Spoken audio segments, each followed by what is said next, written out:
두 번째 시간, 서머나 시대 시작하겠습니다. 서머나 시대는 이제 폴리캅의 순교로부터 이제 AD 313년이 어떤 해인지 좀 아시죠? AD 314년에 황제 누구가 밀라노, 이탈리아의 밀라노에서 밀라노 칙령을 예?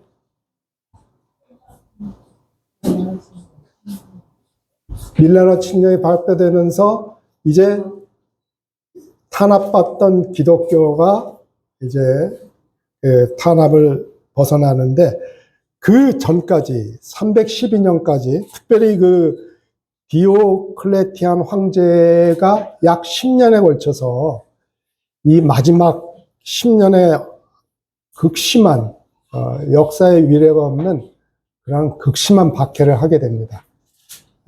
그때 이 기간 동안 약 140년 동안 이제 박해가 로마 제국의 정책이 됩니다. 정책.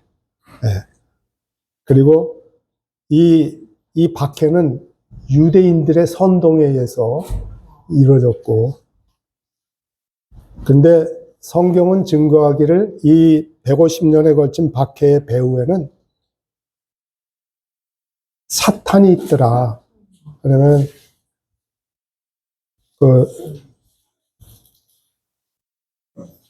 그 뒤에 보면은 그게 나오거든요. 사탄의 회당이라는 말이 나와요. 사탄의 회당. 그래서 유대인들이 모인 곳에서 박해를 위한 모든 것들이 시작되는 거예요. 그래서 사탄이 유대인들의 그러한 그 교만과 민족주의적인 그런 자신들만의 그러한 성향을 이용해서 이제 그리스도인들을 박해하는 거예요. 그래서 로마 제국의 정책에 대했다는 것, 주님께서 내 환난과 궁핍을 내가 잘 안다. 그래서 그 트라이안 황제부터 디오클레티안 황제까지 엄청난 박해가 있었고, 특히 이제 네로, 혹시 영화 코바디스 같은데 보시면은 네로가 엄청난 박해를 하죠. 왜냐하면 자기가 로마를 불태워 놓고는 이건 그리스도인들이 한 것이다라는 그런 적에서 바울 사도도 이 네로의 박해 때 순교하게 됩니다. 이 로마 제국의 정책이 됐다는 소리는 국가의 정책이니까 상당히 조직력과 뭐가 있었습니까? 공권력이 있었던 거죠. 그래서 시민권, 재산권, 생명권 모두 뺏깁니다. 숨겨주는 자는 동일한 핍박을 받고 신고한 자는 보상을 받고 성관과 기독교 서적이 완전히 파괴되는 아주 극심한 박해가 이루어지고 있습니다. 그래서 이때 많은 그 속사도들, 주님의 제자들이 이때 순교를 합니다. 이그나티우스, 화형, 저스틴, 바울 사도처럼 참수, 폴리캅, 화형, 뭐 이런 있습니다. 그래서 어떤 역사가는 그 당시 이 140년 동안 약 500만 명이 순교했다고 이렇게 기록하고 있습니다.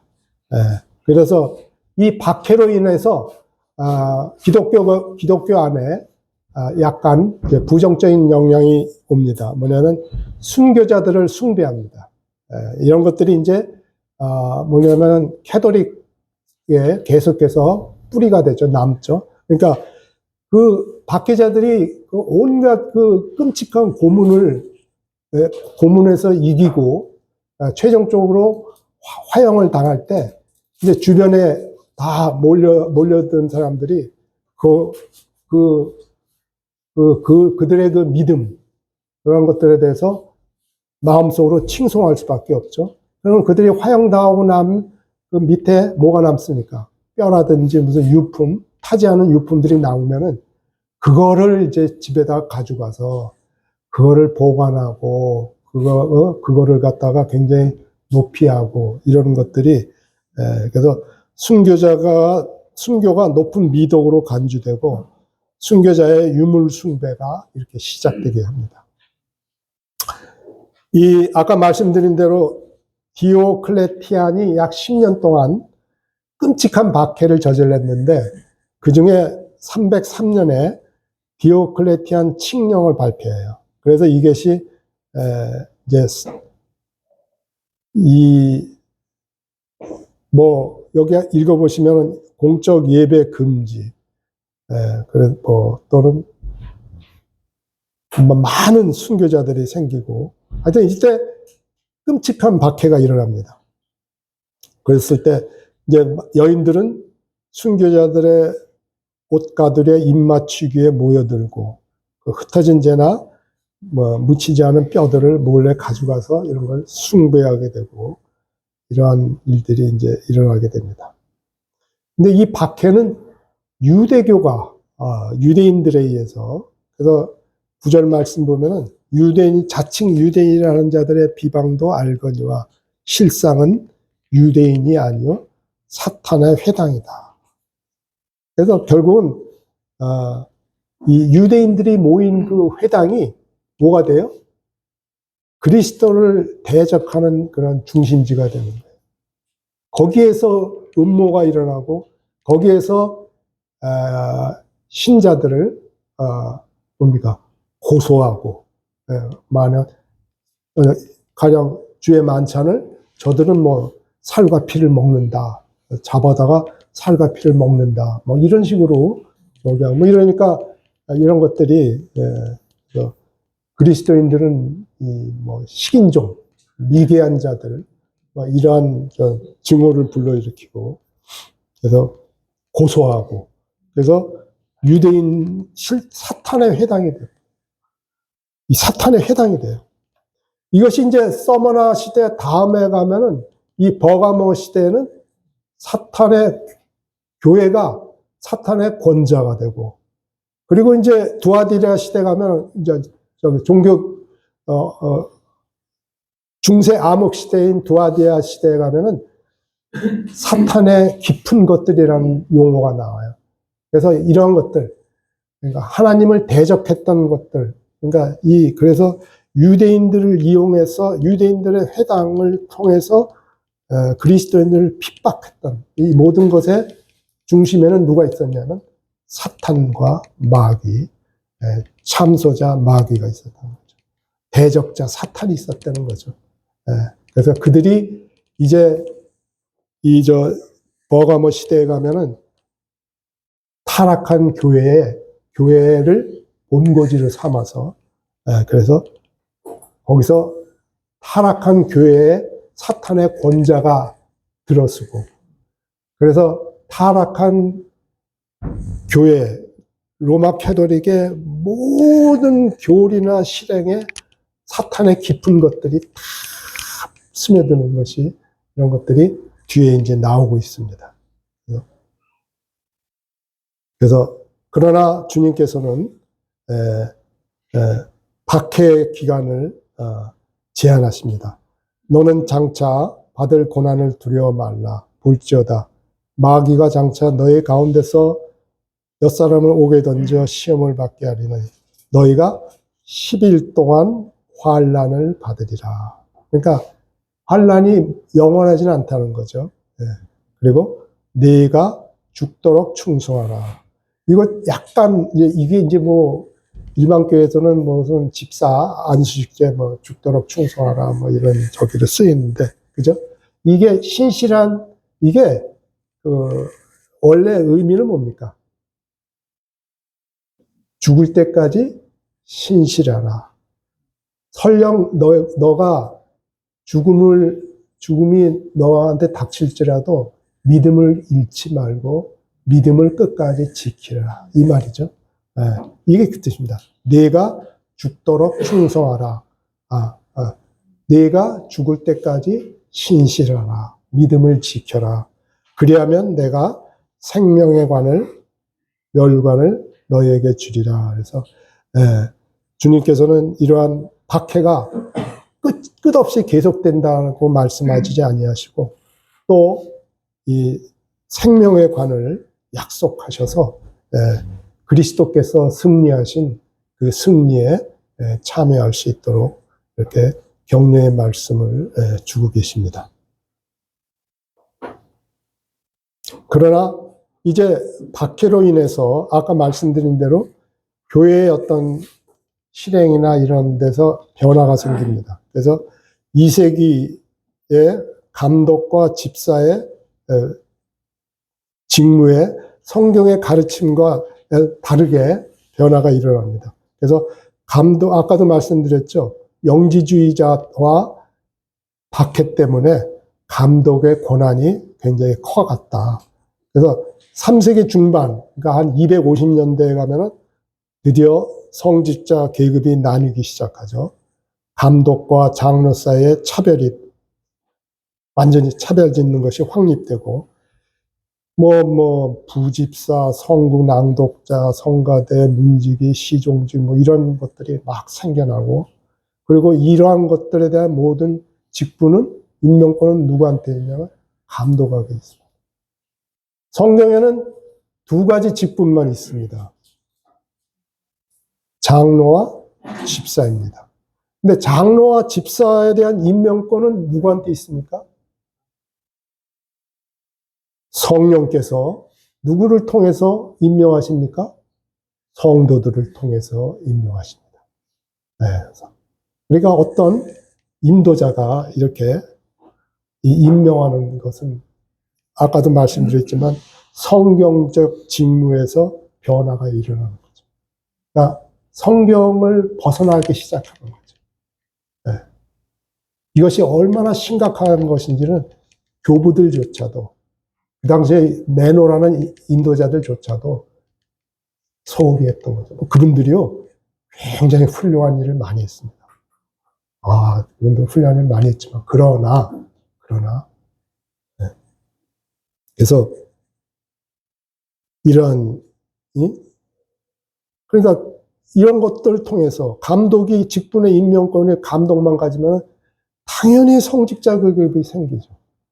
성직자 계급이 생기죠. 당연히 생기죠. 네. 그리고 또 견진성사라는 거. 침례받고 나서 7년인가 하면은 견진성사 받고 잘 모르겠습니다. 이거 캐톨릭이라서 근데 감독에게만 견진례를 베푸는 권한이 주어지고 성경에는 견진성사라는 게 없죠. 그죠? 이건 사람이 만든 거고 아까도 말씀드렸듯이 장로는 누가 세우냐면 성령께서 성도들을 통해서 세우는데 공식적으로 어나운스멘트 하는 건 누가 합니까? 인도자들이 하는 거예요. 인도자들이 임명하는 게 아니고 성령께서 성도들의 동의를 받아서 세운 그것을 성령께서 세우셨다고 성도들에게 공포하는 것이 인도자들이 한 거죠. 네. 네. 네. 집사도 마찬가지죠. 네. 그래서 가령 예를 들면은 이제 젊은 청년들을 믿음 안에서 잘 가르치고 그럼 그들이 오랜 세월 동안 어떻게 합니까? 신실하게 주님을 섬기고 힘써서 자신의 모든 것을 들여서 주님을 섬기고 그런 것들을 성도들이 보잖아요. 그죠? 오랜 세월에 걸쳐서 보잖아요. 그러면 성도들 안에 계신 성령님께서 어떤 동일한 저기를 주시는 거죠. 그래서 성도들을 통해서 인정을 받는 거예요. 그거는 성도들을 통해서 인정받는 건데 하나님께서 인정해 주시는 거죠. 그래서 성령께서 그러한 가운데 역사에서 그러면 이제 필요가 될 때만 이제 기도와 이런 것을 통해서 이제 장로를 세울 때 그러한 식으로 성령께서 임명하시는 자를 감독으로 삼으신 자를 세우고 그런 것들이 이제 계속 내려오는 거죠. 이렇게. 근데 이런 것들이 이제 그런 성경적인 실행, 주님이 사도들을 통해서 보여주시고 성경으로 기록해서 하신 그러한 하늘의 어떤 양식, 하늘의 패턴 이런 것들을 이제 서서히 떠나는 거죠. 떠나서 이런 일들. 그래서 이제 서서히 감독 제도가 생긴다는 거예요. 이레니우스 보면은 사도직을 존속시키고 가톨릭 전통을 전하려는 매체로서 감독 제도 개념을 감독관구 수준으로 발전시켰다.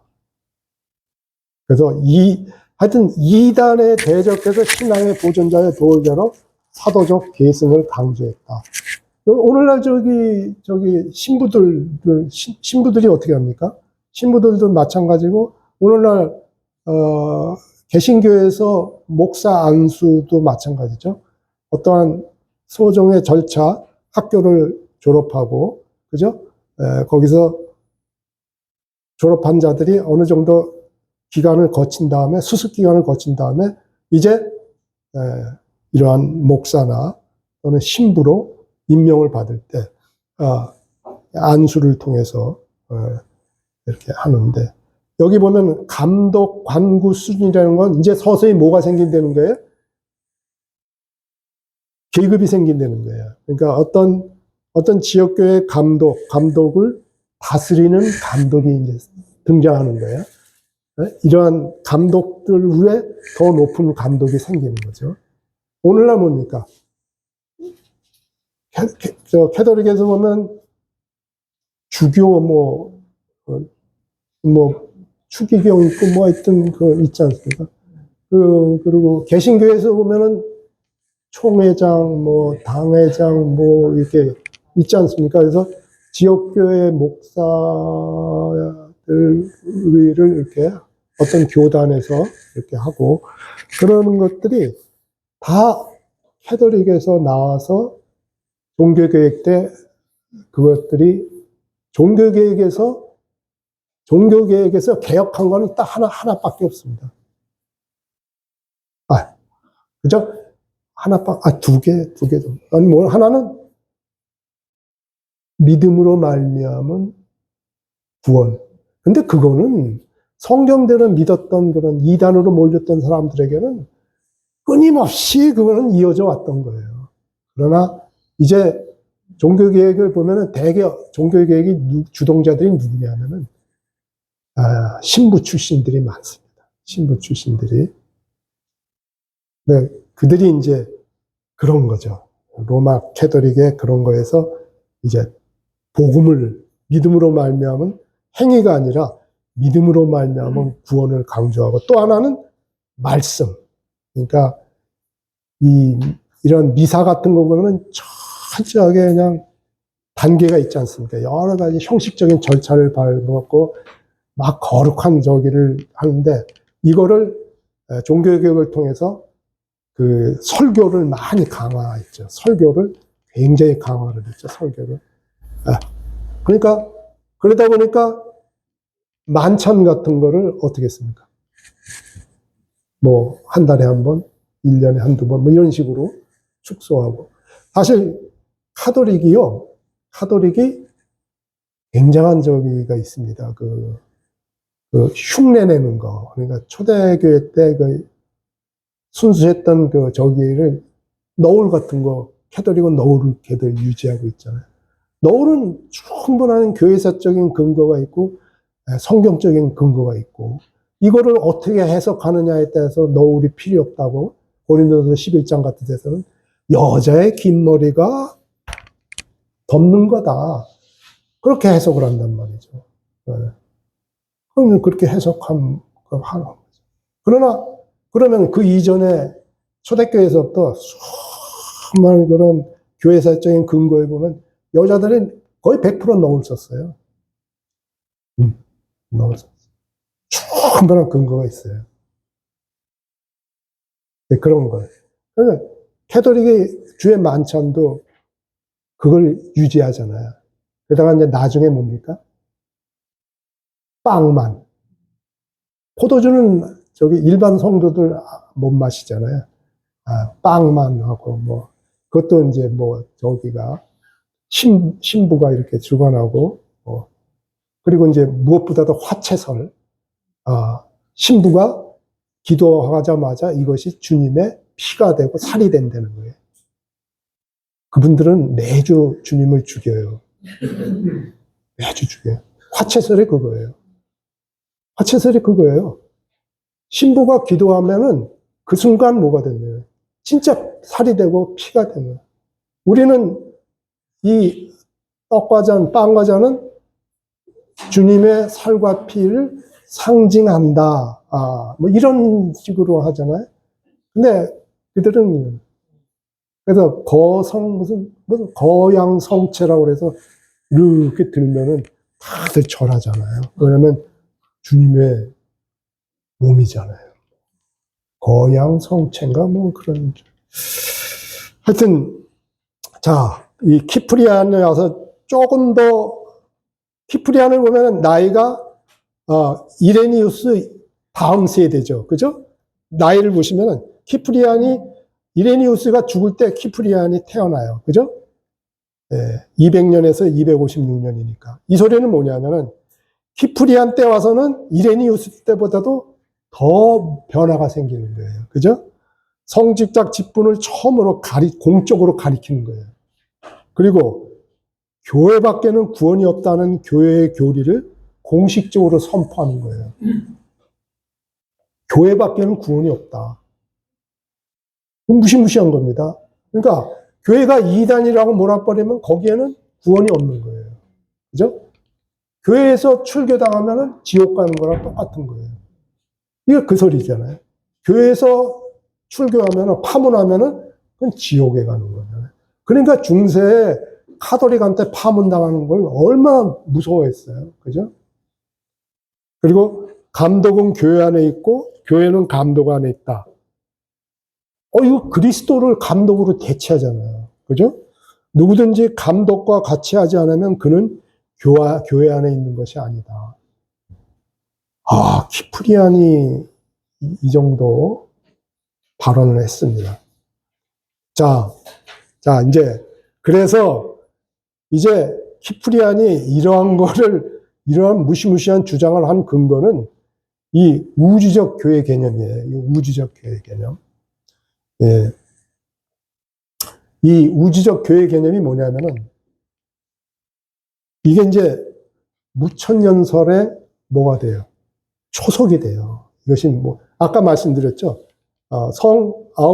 아우구스티누스가 무천년주의를 확립시켰다고. 그러니까 이 당시서부터 이미 아까 1, 2세기 때는 전천년주의 신앙이 지배적이었습니다. 신실한 지역교회들 가운데. 이제 서서히 이것이 변화가 오면서 이제 무천년주의가 태동될 수 있는 우주적 교회 개념이 서서히 3세기부터 태동해서 이것이 4세기에 가서는 어거스틴에 의해서 무천년주의로 확립돼서 캐톨릭에서 최고의 교부는 누굽니까? 교부는 누구예요? 어거스틴이에요. 캐톨릭에는 무지무지하게 많은 교부들이 있어요. 그 교부들 중에 최고의 교부는 어거스틴이에요. 그러니까 어거스틴은 캐톨릭에서 정말 굉장한 높은 저기에 있어요. 그러니까 캐톨릭이 어거스틴에 대한 존경은 이루 말할 수 없는 거죠.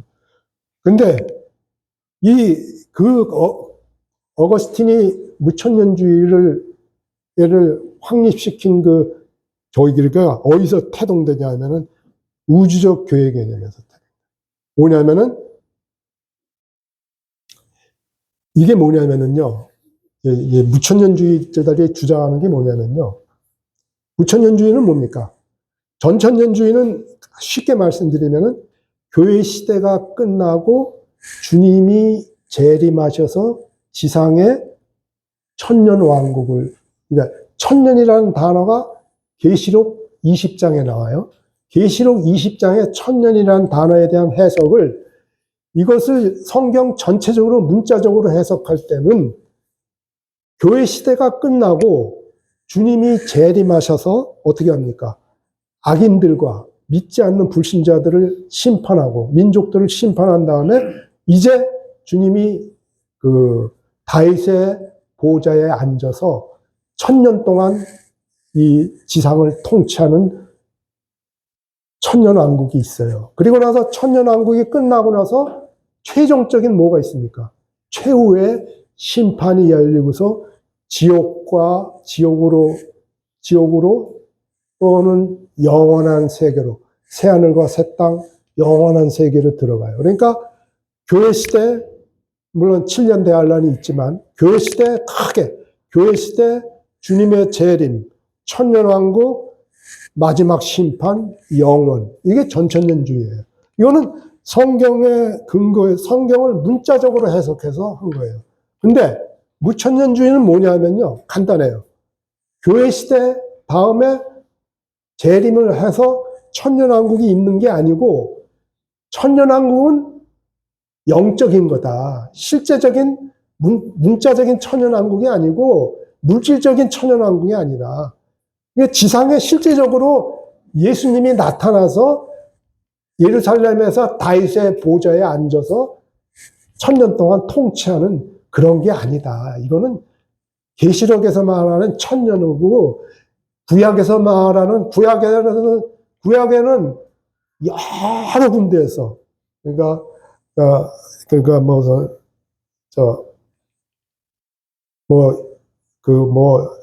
예레미야, 이사야, 구약의 모든 대선지서, 소선지서에서 주장하는 게 뭐예요? 메시아가 재림하시고, 그죠? 이스라엘이 회복돼서 자기 땅으로 돌아오고, 그리고 메시아가 다윗의 보좌에 앉아서 영원히 통치한다고 돼 있어요. 네. 그러니까 구약을 문자적으로 해석하면 이거는 정확한 사실이에요. 메시아가 오세요. 재림하시고 그리고 다윗의 보좌에 앉으세요. 다윗의 보좌에 앉으셔서 그의 왕국을 영원토록 통치한다는 예언의 말씀은 여러 군데서 나와요. 심지어 마리아가 가브리엘 천사로부터 말을 네가 잉태하게 될 그 메시아는 바로 그 구약에서 말하는 그 메시아다. 그거를 마리아에게 얘기하잖아요. 마리아는 그걸 믿어요. 이분이 내 몸에서 태어날 이 메시아는 다윗의 보좌에서 누가복음에 나오잖아요. 잠깐 누가복음 볼까요? 누가복음 1장을 한번 볼까요?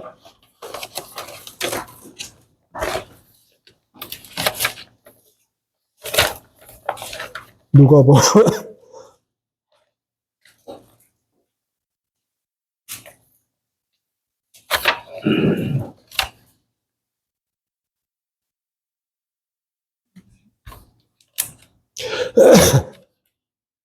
누가복음 1장 30절에서 33절 보겠습니다. 누가복음 1장 30절에서 33절.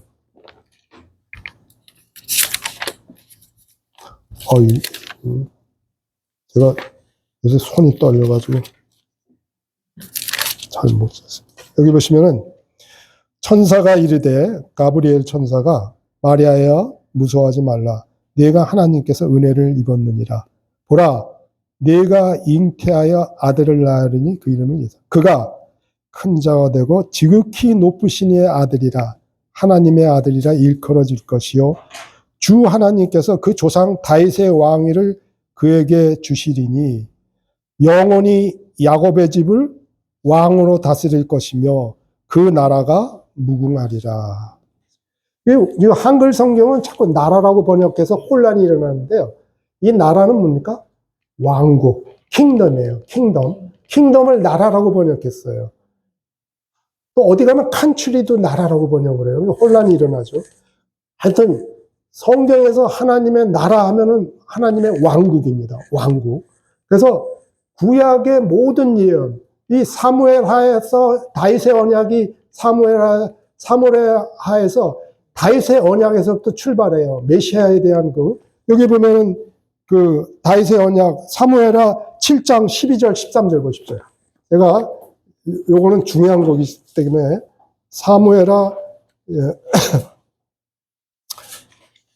자 보십시오. 자 다윗에게 계시한 다윗의 왕국, 이것이 이제 천년왕국에 대한 계시인데요. 12절에 보면은 네 수완이 차서 네 조상들과 함께 누울 때 내가 네 몸에서 날 네 씨 솔로몬을 네 뒤에서 솔로몬 왕국을 견고하게 하리라. 사무엘 하죠. 7장. 그리고 13절에 그는 내 이름을 위하여 집을 건축할 것이다. 나는 그의 나라 왕위를 영원히 견고하리라. 16절이 이제 다윗의 언약의 핵심입니다. 16절이 뭐라고 되어 있습니까? 내 집과 내 나라가 내 앞에서 영원히 보존되고 내 왕위가 영원히 견고하리라. 다윗의 후손 가운데서 왕자에 누가 앉고 영원히 다윗의 왕국이 세워지는데 그 왕국을 영원히 다스릴 것이라. 여기서부터 출발해서 구약에 있는 많은 예언들이 뭘 예언하냐면 메시아가 오셔서 다윗의 보좌에 앉으시고 이 땅에서 이스라엘이 회복되면 그 이스라엘 땅에서 다윗의 왕국이 세우고 세상을 1000년 동안 통치할 거라는 거예요. 이거를 이제 뭐라고 키프리안 한 우주적 교회 개념을 해서 교회를 왕국으로 동일시하기 위해서는 뭐가 필요해요? 뭐가 필요하면 지금 이 교회가 왕국이라는 거예요. 이 교회가 바로 계시록 20장에서 말하는 천년왕국이라는 거예요. 교회가 왕국이라는 거예요. 캐톨릭이 세운 교회가 왕국이라는 거예요. 그러니까 왕국 밖에는 뭐가 구원이 없죠. 그죠? 그리고 이 왕이 지금 다스리는데 그 왕이 지금 주님께서 하늘에서 다윗의 보좌에 앉으셔서 이 왕국을 다스리고 있다. 이렇게 주장하는 거예요. 해석을 하고서. 이거는 성경의 해석하고는 틀리지. 성경을 우리가 문자적으로 해석하면 다윗의 보좌는 지금 하늘에 있는 게 아니고 장차 이 땅에 이스라엘이 회복된 후에 예루살렘 성에 세워질 것이 다윗의 보좌거든요. 그리고 지상에 이스라엘의 왕국이 이스라엘에 대한 하나님의 통치가 언제 끊어져요? 느부갓네살에 의해서 언제 끊어집니까? 예루살렘 성이 지배를 당하잖아요. 그때가 뭐가 시작돼요? 이방인의 때가 시작되는 거죠. 하나님의 통치가 이스라엘 왕국의 하나님의 통치가 끊기는 거예요. 원인은 뭐예요? 이스라엘의 배반, 불신앙, 우상숭배.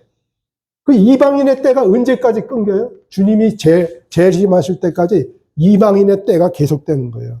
이스라엘은 이 땅에서 그들의 왕국을 세울 근거를 잃어버린 거예요. 근데 하나님께서 이스라엘을 다시 회복시킨다는 거예요.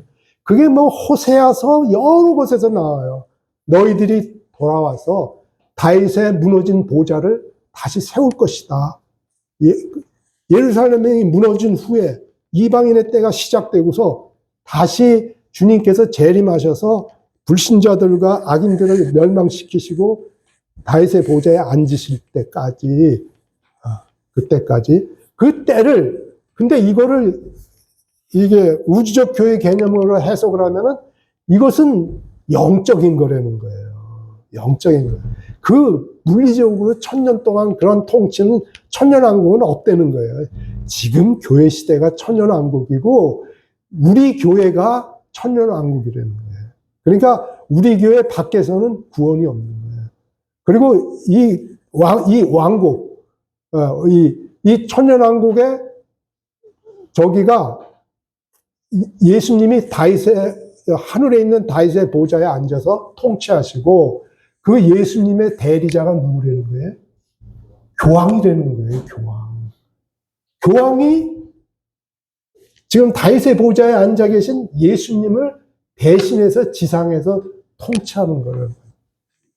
이것이 무천년주의 천주교가 캐톨릭이 주장한 것이.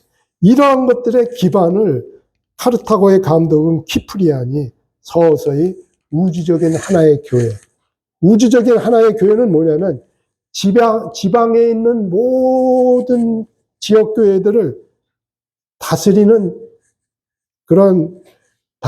맨 위가 누구라는 거예요?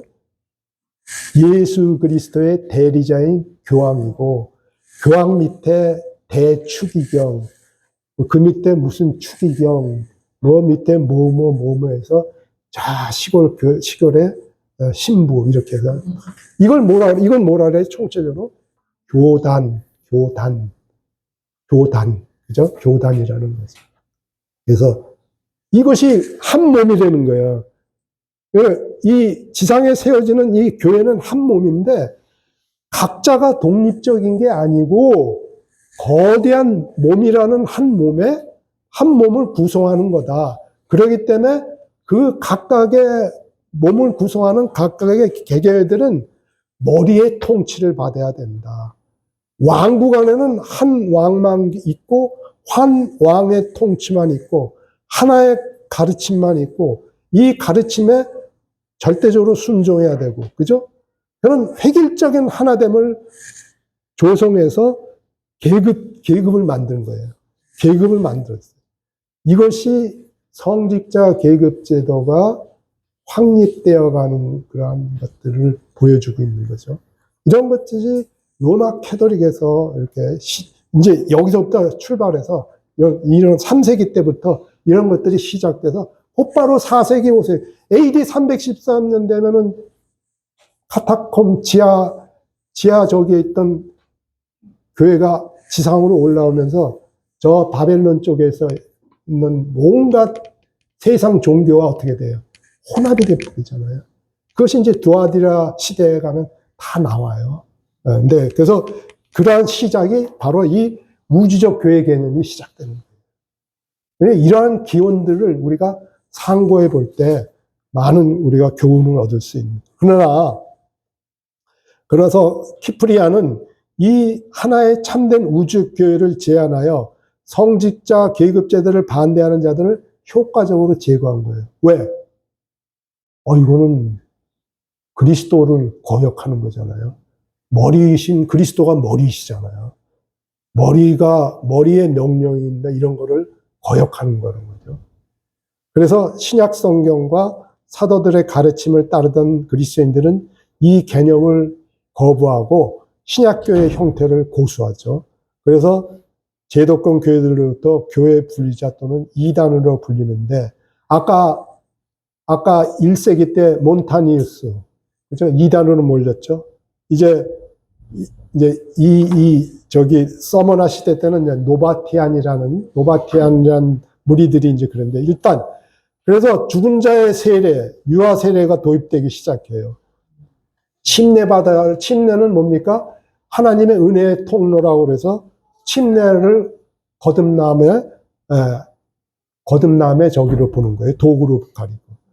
주의 만찬을 성직자만 집전하고, 그 지역교회 한계를 넘은 감독 직분, 대감독. 이래서 독립적이고 자율적으로 기능을 발휘하는 지역교회들의 그런 것들을 체계적으로 조직화하면서 서서히 조직화된 그러니까 지역교회 위에 그 지역교회들을 총괄하는 교회, 그 위에 또 이런 것들이 서서히 대체되어 가고 있다는 거죠. 그래서 많은 개교들로 구성되고 계급제도에 의해 다스리는 우주적 교회 조직이라는 가톨릭.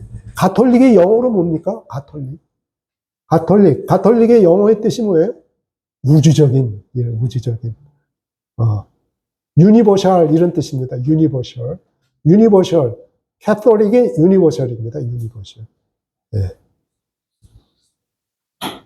그리고 골치 아픈 이때 마니교가 등장합니다. 그래서 이 마니교가 굉장히 오랫동안 중국까지 전파되고 이러면서 아주 고약하게 저기를 합니다.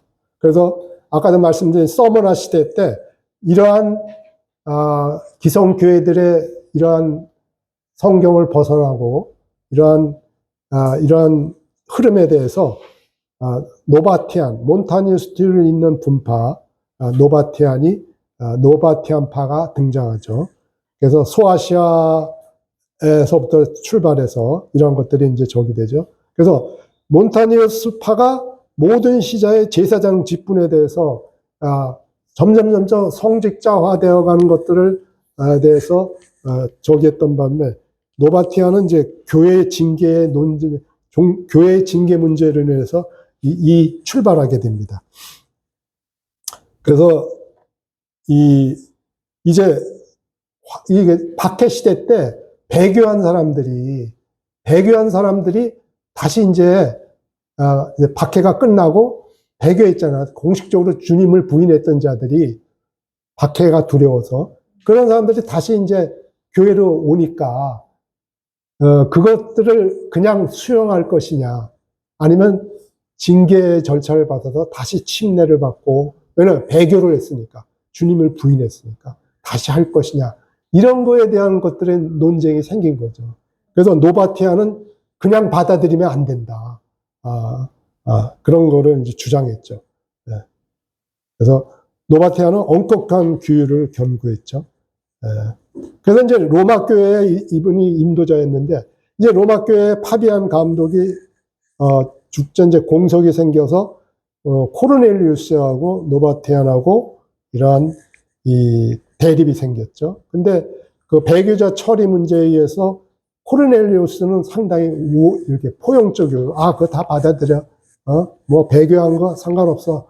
이렇게 해버리는데 그런데 이 코르넬리우스가 감독으로 선정이 되니까 노바티안은 그 로마 교회를 떠나게 되죠. 그때 소수의 무리들이 노바티안을 따르던 소수의 무리들이 같이 교회를 떠나면서 그들이 이제 그들대로 저기를 그래서 이들이 이제 교회 성도의 순교를 가리키고 엄격한 교회 징계, 배교자의 재침례, 그리고 침례는 이런 의식을 다 배제하고 교회의 권위로 침례를 주고 교회 회의가 성경과 동일한 권위를 가져서는 안 된다.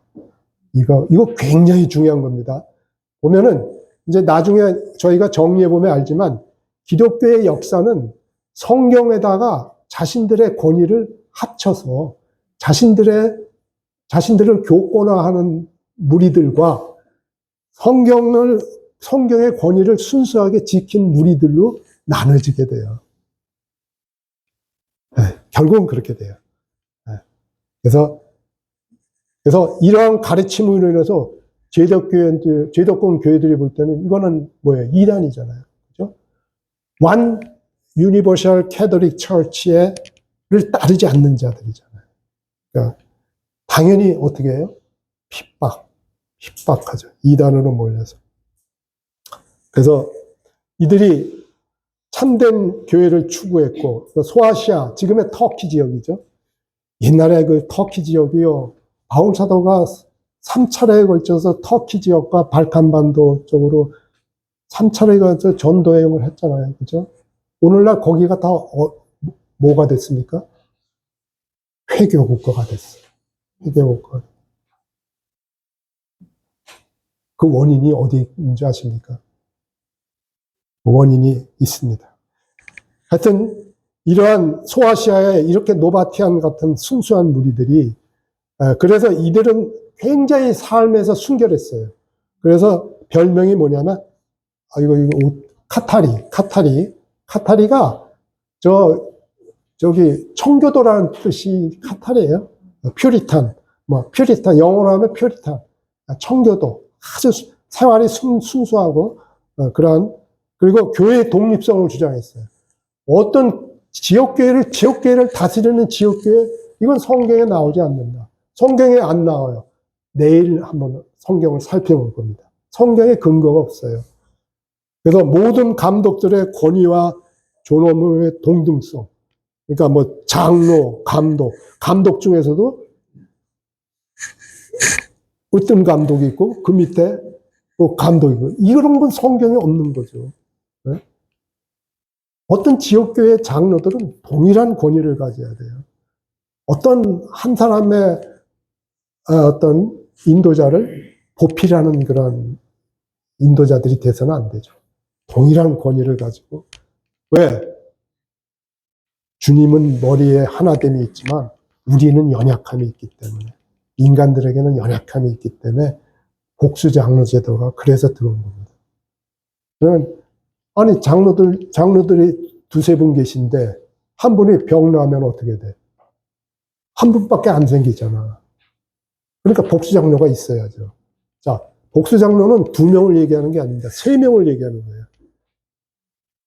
왜냐면 3명 장로님, 인도자 3명 중에 1명이 출타할 수가 있잖아. 무슨 뭐 다른 일로 지방에 갈 수 있고. 그러면 그래도 여전히 복수장로가 유지되려면은 어떻게 해야 돼요? 3명 이상이 돼야 돼요. 3명, 4명 이렇게 돼야 돼요. 뭐 항상 모든 교회가 그렇다는 게 아니고 어느 정도 이렇게 세워지면 이런 것이 복수장로의 참된 의미예요. 이런 것들은 이러한 복수장로에 대한 인도는 이거는 성령께서 그렇게 인도하시는 거예요. 성령께서 교회를 인도하시는 방식이 5가지가 있어요. 뭐냐면 성도를 모이게끔 부르세요. 그죠? 그리고 성령께서는 지역교회의 머리 대신 그리스도를 영화롭게 하세요. 요한복음 16장에 보면 그가 나를 그리스도를 영화롭게 하리라. 성령은 교회 안에서 그리스도가 영광을 받으시고 영화롭게 되세요. 우리가 예배 때, 만찬 때 자매님은 넣을 쓰는 게 그런 거 아닙니까? 그리스도의 영광을 드러내는 거고 형제님들이 머리에 뭘 안 쓰는 거는 왜냐면 남자는 그리스도의 형상이니까 그것은 그리스도를 영광을 드러내기 위해서 성경 말씀, 교회에게 주신 최종 것인 성경 말씀에 순종할 때 그리스도의 영광이 드러나는 거예요. 또 하나는 하나님의 성경은 하나님의 말씀과 함께 역사예요. 하나님의 말씀과 함께 역사예요. 항상 정경으로 기록된 뒤에도 항상 성령은 말씀과 함께 역사예요. 성령과 말씀이 따로 역사하는 건 아니에요. 그리고 항상 그리스도를 영광스럽게 해요. 근데 오늘날 오순절주의자들 아시죠? 오순절주의자. 뭐 방언하고 신유. 이런 분들은 누구한테 영광 돌립니까? 성령님한테 영광 돌리잖아요. 막 그냥 성령이여, 뭐, 불로써. 불친내는 그런 게 아니거든요. 불친내는 그런 게 아닌데, 막 뭐, 불친내 받게 해달라고 그러고, 온갖, 사실 다 짜고 하는 거거든요. 그래 놓고 성령님께 영광을 돌리고 있어요. 성령님은 주님이 뭐라 그러냐면 성령께서 오시면 나를 영화롭게 하리라. 성령님의 사역의 목적은 뭡니까? 그리스도의 영광을 드러내기 위한 사역이에요. 그래서 성령께서 어떻게 해요? 교회에게 은사를 주시잖아요. 그죠? 성령의 또 다른 저기가 뭡니까? 교회에게 은사를 주셔요. 그래서 또 하나는 경건한 인도자를 아까 말씀드린 경건한 인도자들을 세우는 거예요. 성령께서는 이렇게 5가지 사역을 하세요. 네? 이런 5가지 사역을 하셔서 이런 것들에서는 어떠한 계급제도의 흔적이 없어요. 하나님께서 가르치시는 성경을 통해서 가르치시는 교회의 진리와 실행에는 계급제도라는 것은 흔적이 없어요. 계급제도는 그러한 모든 것들을 대적하는 거예요. 그래서 이 성직자 계급제도가요, 굉장히 저기 하기 때문에 주님이 뭐라고 말해요? 내가 미워한다고 그랬잖아요. 그죠? 내가 미워한다고 그랬잖아요.